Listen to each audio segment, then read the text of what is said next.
עברו 3 שבועות מתחילת המלחמה. למלחמה הזו יש שלבים, היום אנחנו עוברים שלב. כוחות שלנו מבצעים כעת פעילות קרקעית ברצועת עזה. הפעילות הזו מלווה על ידי אש מדויקת וכבדה.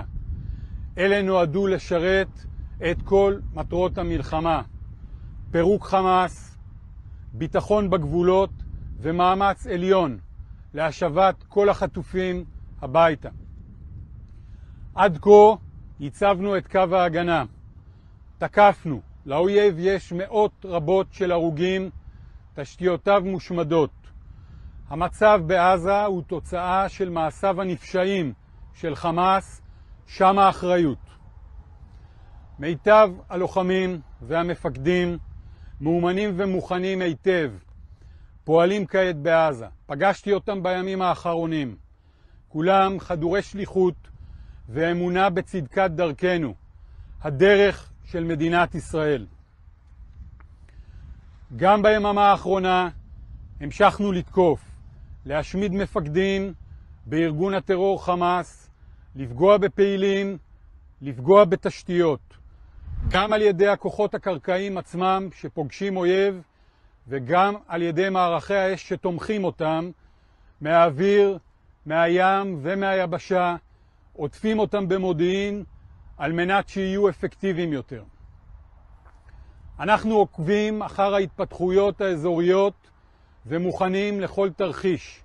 כל הפיקודים המרחביים של צה"ל, ביחד עם כל הזרועות והאגפים, מוכנים להתפתחויות האפשריות ותומכים את מאמץ הלחימה.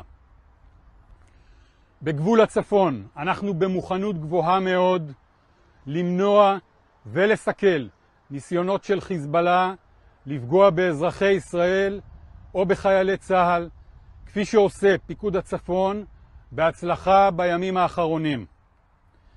כוחות הקרקעיים מבצעים כעת פעולה חשובה ומורכבת. יעדי המלחמה מחייבים כניסה קרקעית. אין הישגים ללא סיכונים, וכפי שאנחנו יודעים, אין ניצחון ללא מחירים. כדי לחשוף את האויב, כדי להשמיד אותו, אין דרך אלא להיכנס בעוצמה לשטח שלו. הפעולה הזאת משרתת את כל מטרות המלחמה. ב7 באוקטובר, לפני 3 שבועות, חמאס ביצע פשע נגד האנושות כולה. חמאס מחזיק כעת בחפים מפשע, תינוקות, ילדים, נשים, גברים ואזרחים מבוגרים מאוד. החזרת החטופים היא מאמץ לאומי עליון. ממני ועד כל החיילים ברצועת עזה נעשה הכל על מנת להצליח במאמץ הזה.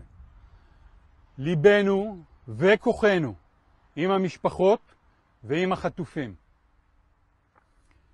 הצבנו לעצמנו מטרות ברורות והדרך תהיה ארוכה. נשלב עוצמה ומחשבה. נזכור, נילחם בנחישות וננצח.